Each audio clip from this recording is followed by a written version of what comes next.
This is Cast of Wonders, the young adult fiction podcast featuring stories of the fantastic. Welcome. Episode 216 for September 30th, 2016. For our final Banned Book Week special episode, we present This Story Begins With You by Rachel K. Jones, a Cast of Wonders original. Rachel K. Jones grew up in various cities across Europe and North America, picked up and mostly forgot 6 languages, an addiction to running, and a couple of degrees. Now she writes speculative fiction in Athens, Georgia, where she lives with her husband.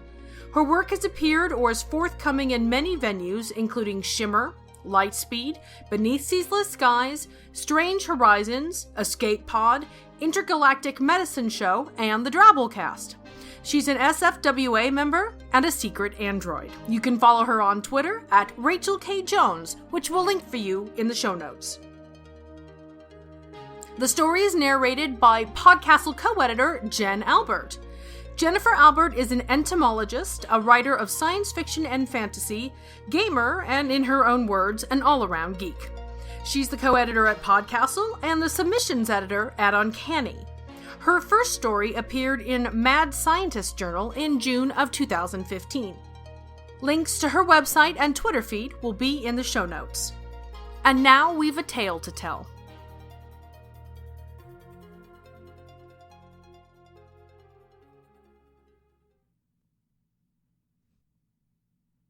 This Story Begins With You by Rachel K. Jones.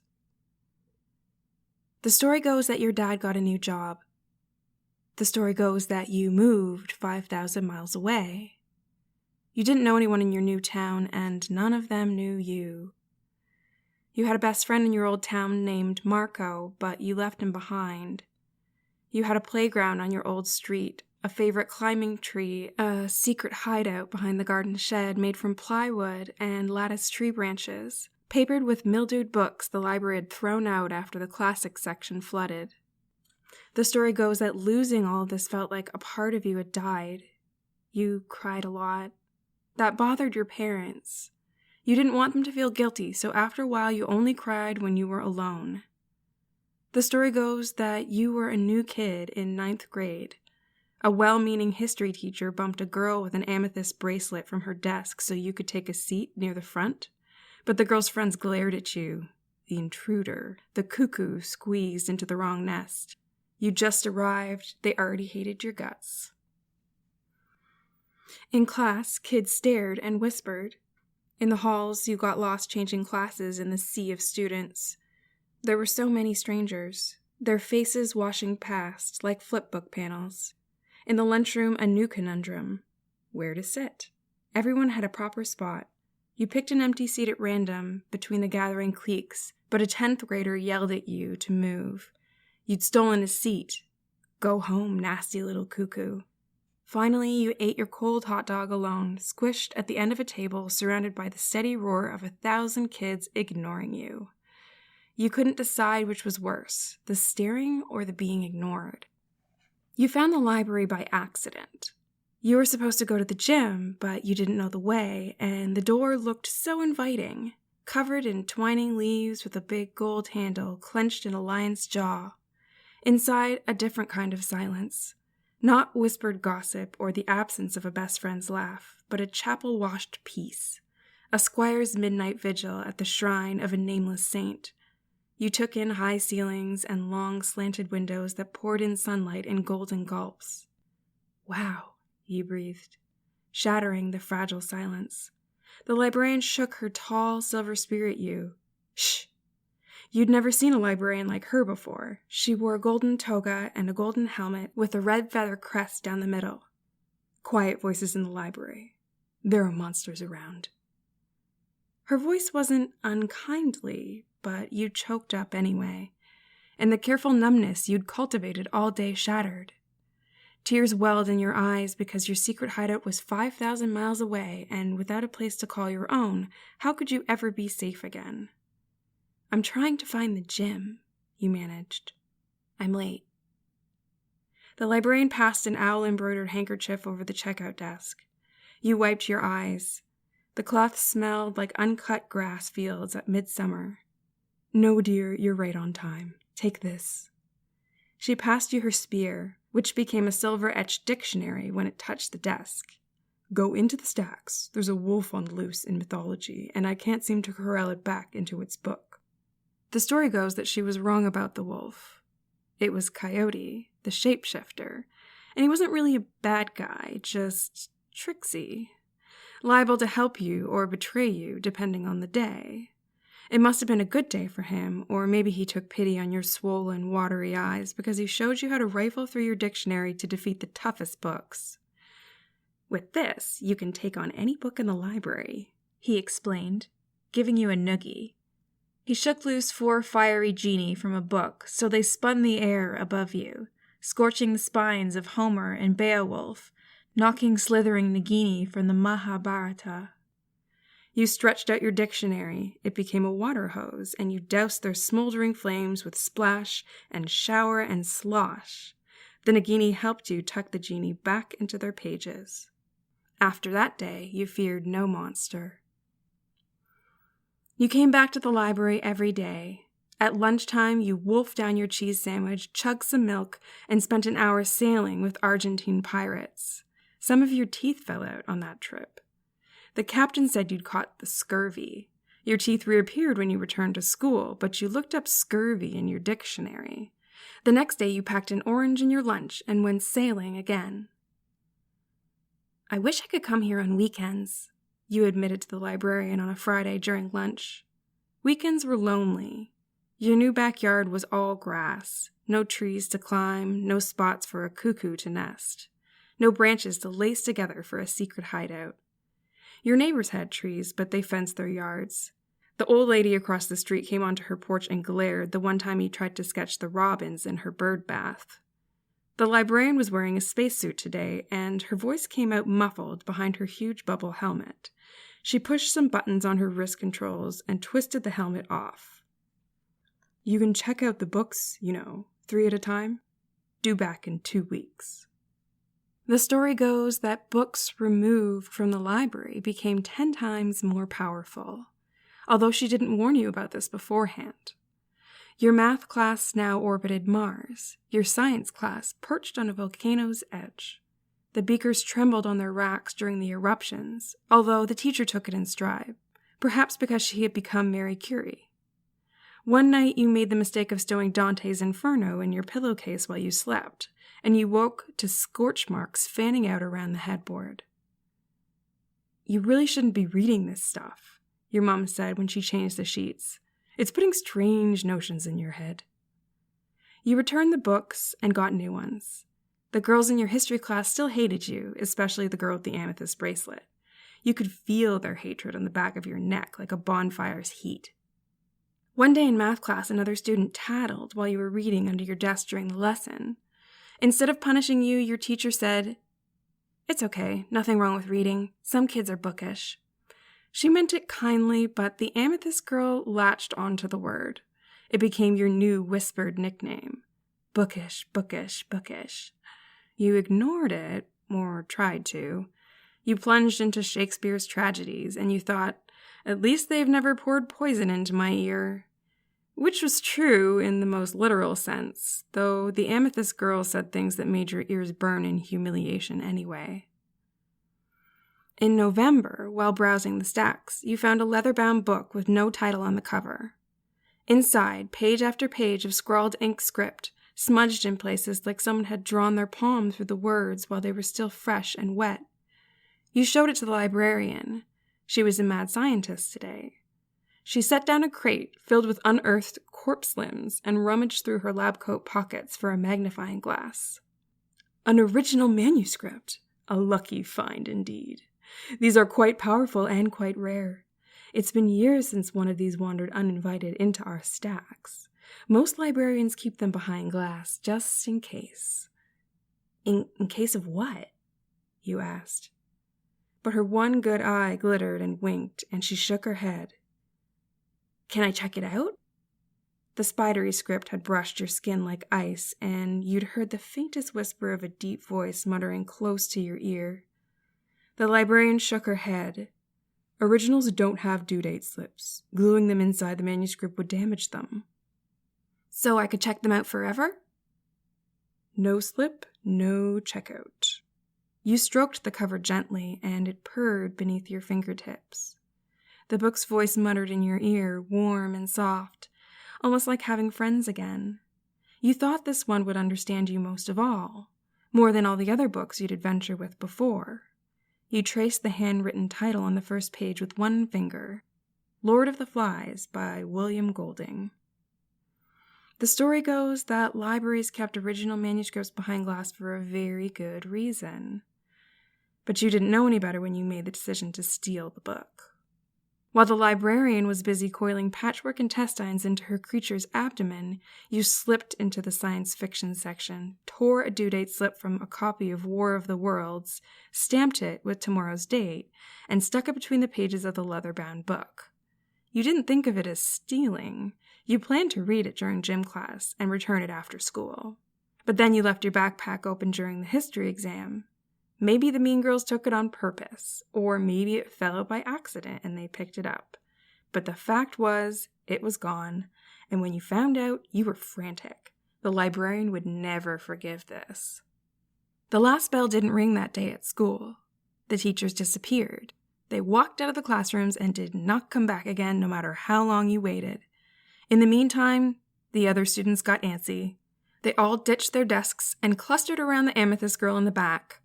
You heard them snickering, a nasty sound, like bone dice shaken and thrown and coming up snake eyes every time. You thought you heard them hiss, "Bookish," once or twice. But whenever you turned around to look, they circled in closer and lowered their voices. One of the mean girls opened the hallway door, impatient to go home, and the ocean flooded in and lapped at the desk legs. The water rose fast, and cold waves sucked at your tennis shoes. You climbed onto your desk, which became knotted driftwood, spiked with steel bolts, but at least it floated. The other students lashed their desks together into a raft, and the amethyst girl stood at its center with a leather-bound manuscript raised over her head like a flag. The school walls fell away beneath the thunder of waves. Your teeth chattered, and black, slimy seaweed tangled in your hair. Then your desk legs dragged on sand. You reached the shallows of an island. You squished in your tennis shoes, thigh-deep in water, until you floundered onto the beach with the rest of the students. The others were already heaping the pieces of their raft into a huge bonfire. They were so busy they didn't notice the other kid, the one who didn't go to your school at all, standing dry and watchful in tattered shorts. You waved to him. He waved back. "Your eyeglasses are broken," you told him. "I know," he said. "I'm Piggy." He looked so scared. It was in the hard line of his clenched teeth, how he didn't bother to fix his crooked glasses or wipe the soot from his sweaty forehead. "Are there monsters in this book?" you asked. His voice fell to the slightest whisper. You had to lean in to hear him. "There aren't any monsters at all. It's just the other kids." "That doesn't sound so bad," you said. He shook his head, and that's when you noticed a patch of blood welling out underneath his hairline at the collar. "You'd better run." The other kids closed in around their bonfire, burning the ends of sticks, singing snatches of camping songs, and you hugged your soaked t-shirt and shivered because you knew something wasn't right and the book had a hold on your classmates now. When you turned back to Piggy, he was gone. They hunted you at nightfall. You had slipped into the jungle's edge not too far away, and you heard them chanting that nasty nickname, "Bookish, bookish, bookish." When they spotted you crouched beneath the elephant ear fronds, their eyes glittered and they grinned like sharks. Piggy was right. There were no monsters, just mean girls with sticks and mean boys with heavy stones. You held up your dictionary like a shield, and the rocks and makeshift spears clattered off. "Give me that book back," you yelled, but they laughed and threw another volley. For the first time you were trapped in a story and truly afraid. The story goes that you ran. The story goes that you hid in a tiny cave formed by 3 huge rocks tumbled together like giant ice cubes. You'd never felt so far from home, not even when you said goodbye to your best friend Marco. You'd known you never should have moved, that you could never be safe again, that not even books could shelter you forever. You were afraid, not because the book had made their hatred tangible, but because their hatred had always existed. Your dictionary curled up in your lap and became a cat. Its fur streaked red where the stones had battered it. It licked your hand and said, "Struggle, banish, overcome." "Hush," you told it, and stroked its back. "That's not helping. Those aren't monsters out there, you know." You could have handled monsters. Monsters could be fought. Monsters could be wrangled back into the pages and locked safely away. Those were real people, though. You waited for the kids to find you with their sharp, barbed words and heavy, bludgeoning stares, and you were all ready to give up when a different girl poked her head into your hiding place. Someone you had never seen before. She wore a red-crested helm like the librarian once did, which was why you didn't scream. "Move over," she hissed. "I can't fight in the dark. We need to lay low until the sun comes up." "Who are you?" you asked. "Maggie, I'm in your English class. I sit all the way at the back, by the window." Maggie spooled her kinky black hair into a puffy bun and stuck a couple pencils through it.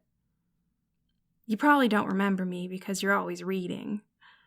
Maggie extended her hand, and you took it sheepishly, even though she didn't sound upset. A small smile creased her face. "No, it's cool, really. I spent a lot of time in the library, too. I know how sometimes the real world just goes away. When you're reading, I mean." The story goes that in rare circumstances, friendships could form lightning quick, in the space of a sentence, because all you needed was to stare into someone's eyes and see a piece of yourself reflected back. A single reader unshelving you and dancing through your pages. In the flickering lightning, you saw that your shelter's walls were papered with mildewed pages on plywood, and that a lattice of branches sheltered you overhead. "So how do we get out of here?" you asked Maggie.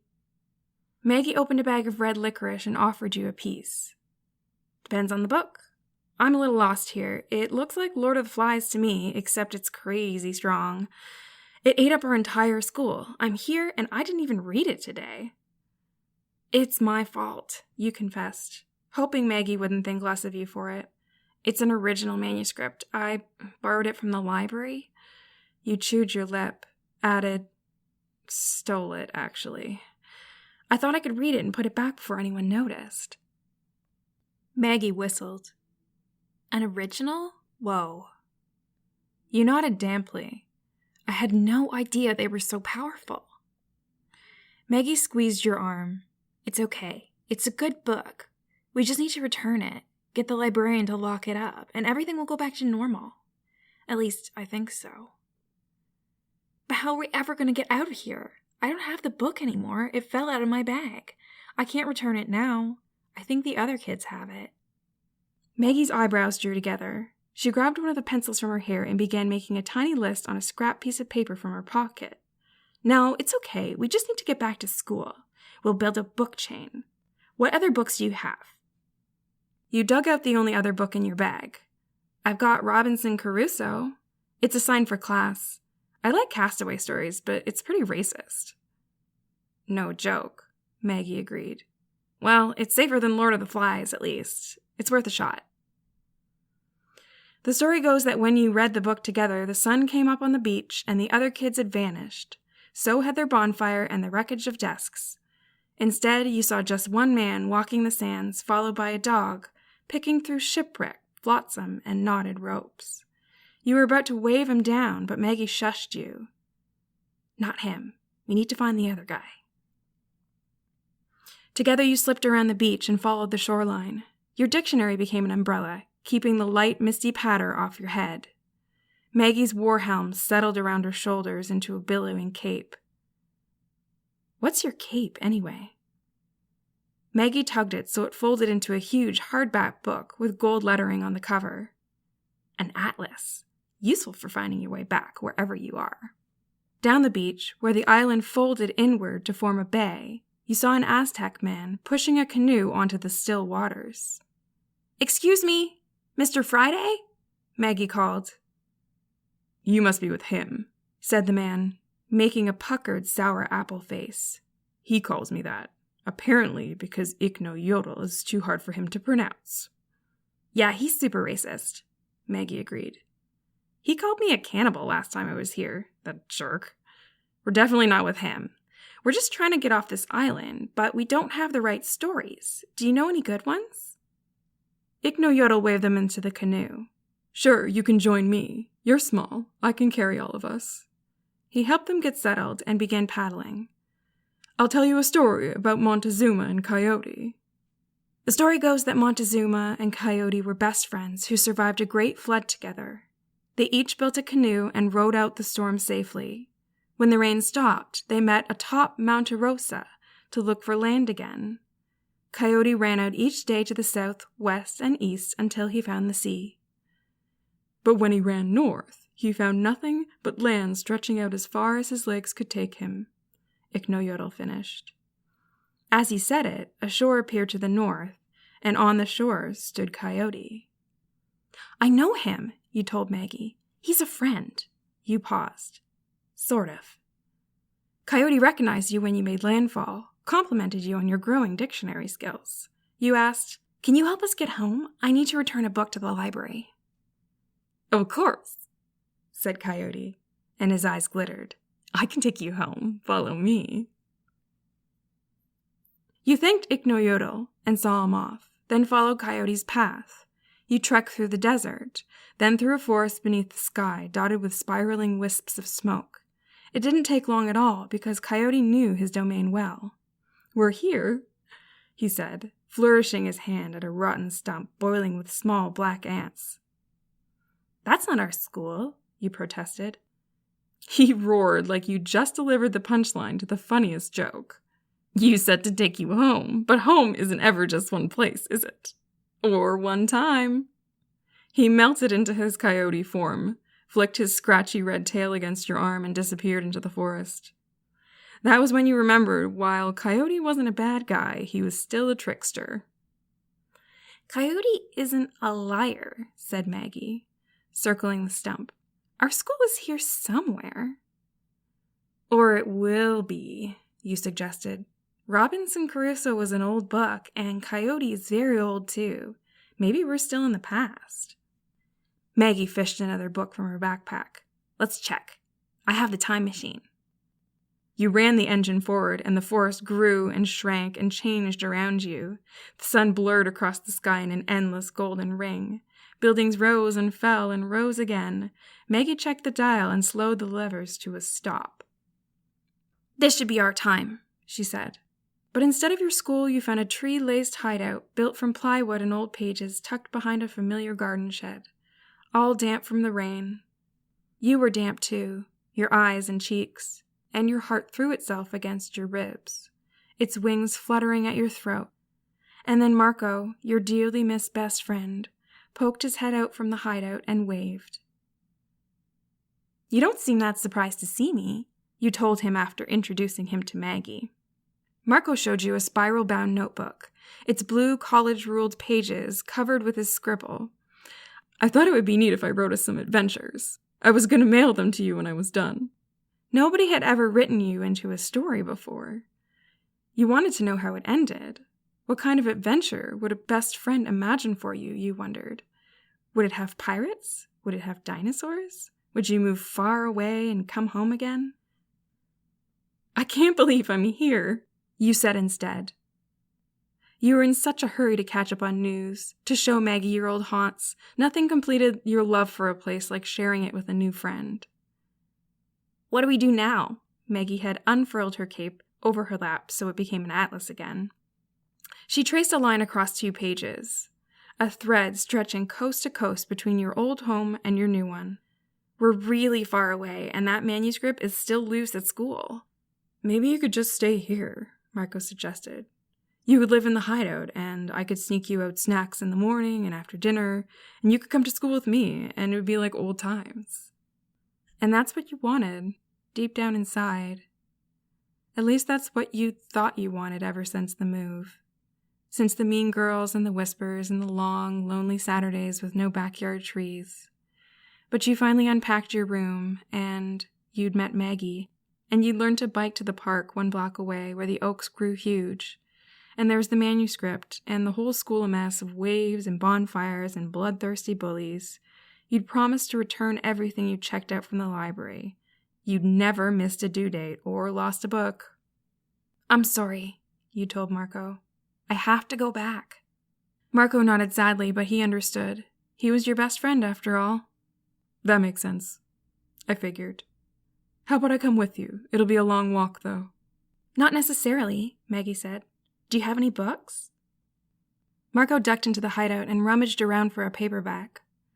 "How about this one? It's Motorcycle Diaries. You know Che Guevara? It's about taking a road trip on motorcycles." "Can kids even ride motorcycles?" you asked.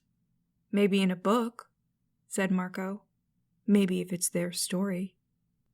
The story goes that the 3 of you crossed 5,000 miles on your motorcycles, guided by Maggie's atlas, until you stood together in front of the doors of your new school. Shyly, you took Maggie's hand on your right and Marco's on your left, because you were afraid. On all your adventures, the only thing you've ever found to fear wasn't monsters or motorcycles, scurvy or stormy seas, but the other kids. Maggie and Marco squeezed your hands back. You opened the doors and all walked in together, and for the first time since you moved, you felt like you belonged. The hallway was all blood and bonfires, sand and storms, stick and stones and broken bones, and words that could certainly kill you. You raised your dictionary, which became a net. Wherever you swung it, it cleared the bits of fiction from the air. Underneath you could see linoleum floors, glass trophy cases, and lockers. Marco scribbled in his notebook. The sticks became pterodactyls, and stones became snowballs. Maggie swung her atlas, and a thin golden line traced ahead of you, showing the way. "The book is definitely near," Maggie said. "I've got your back," Marco promised. Together, you advanced step by step all the way to your history class, where you heard voices chanting behind the door. Inside, the mean girls and the mean boys pelted you in whispered words and burning silences. The great gaping lie that said you weren't wanted or loved. But they were only kids when you got down to it, and they had made a book their weapon. The story goes that all fiction was written to house monsters wrenched from the real world, because words could wrap and bind and tuck them safely away. That stories were maps and compasses that gave direction to pain and meaning to fear, and their greatest gift was the promise that these things could be conquered, even when you found them outside the library. Nobody could attack you with a book, because every book eventually had an ending, and you had found the end for this one. The leather-bound manuscript sat open in the lap of the girl with the amethyst bracelet you displaced on your first day. "I'd like my book back, please," you told her. "It's overdue." She glanced at your dictionary, at Maggie, at Marco, at the fire and the blood caught swirling in your nets, the dinosaurs perched on your shoulders, and she dropped her head. "It was a stupid book. I kind of liked the part about the island, but the rest was pretty boring." "Sure, if you say so." You tucked the manuscript under your arm, and all at once the sand and the ocean and the forest fire smell vanished, and it was just your history class again. The bell rang, and all the kids grabbed their backpacks and rushed to catch their buses. "Will you walk me to the library?" you asked Maggie and Marco, because you were afraid of what the librarian might say to you about the stolen book. Maggie snorted. "Like we have to be convinced to go to a library." Today the librarian was a superhero. She landed lightly on the carpet in her blue spandex uniform and red cape. Her laser vision bored a hole into your backpack, and the manuscript fell out through the rip. "About time you returned that. I've been looking for it everywhere, but all I found was sand and sea in every direction." "I'm sorry," you said sincerely. "I didn't mean to lose it. I just wanted to read it." She picked up the book carefully, as if books were things that could bite and sting, and wrapped it in her cape. "You tracked down a rogue manuscript on your own?" "Well, I had help," you said, waving a hand toward Maggie and Marco. The librarian bent down and squinted at Marco. "I've never seen you before. Have you escaped from your book, too?" You touched Marco's shoulder. "He's my best friend from my old town. He came here to help me and Maggie catch the book." "That may be true," said the librarian, But he came from inside the narrative, didn't he? He isn't quite the same as the Marco that exists in our world. This one came out of a story. I'm afraid you'll have to send him back. You looked into Marco's eyes and found yourself reflected there. Both of you, scared. Both of you so desperate not to say goodbye again. Because goodbyes always hurt worse than anything. You're saying Marco's fake? The librarian laughed softly, and the echoes bounced like trapped moths against the high windows in the library's deep silence. Darling, just because something's fictional doesn't mean it's fake. It just means it has an ending. Marco handed you his notebook. The handwriting had been yours all along. It was the story of how you said goodbye to your old home and friends, and how you found your place in a new town 5,000 miles away. It was the story of how you learned that home could mean more than one place, and more than one time. Of how you learned that monsters could be defeated, even the real ones, even when they were really just mean kids with hurtful words. The story goes that you wrote a new manuscript, one which housed Marco and your old hideout and everything that scared you. And like all manuscripts, it is a thing of powerful and terrible magic, something they keep behind the glass at a library. Except you are also its author, and its terrors are yours, and its strengths are yours too. So you don't need permission to check it out whenever you'd like. The librarian doesn't even give you a due date. After all, you haven't written an ending yet.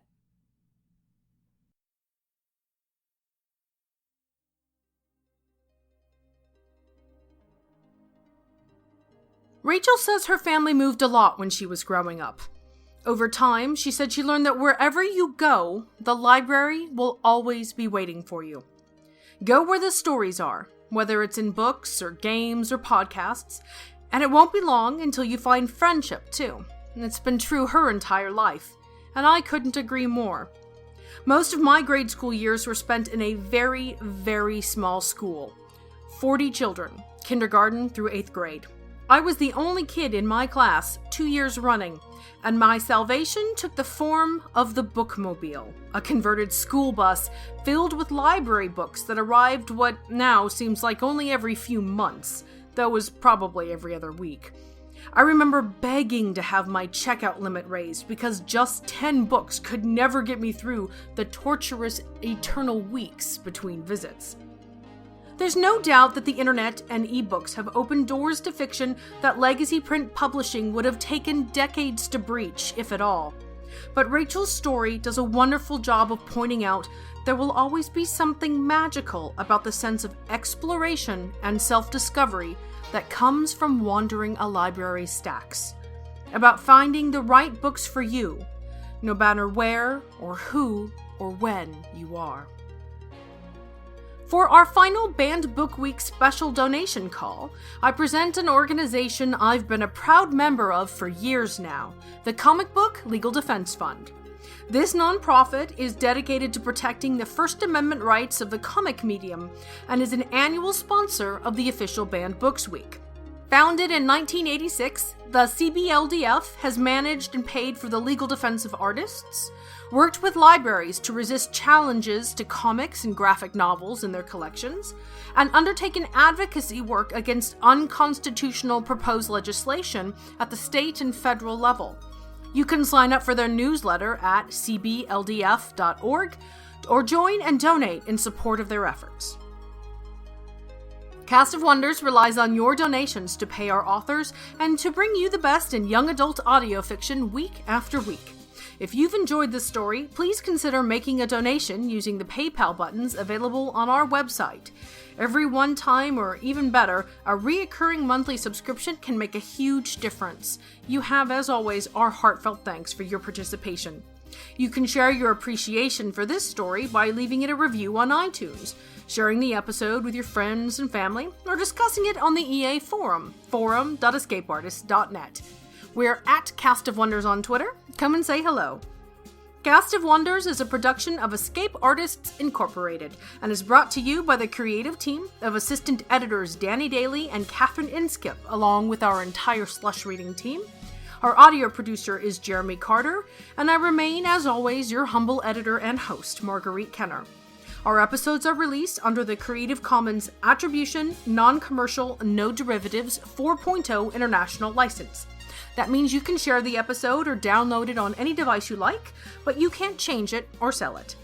Our theme, Appeal to Heavens, is by Alexinov from musicalley.com. Thanks for listening.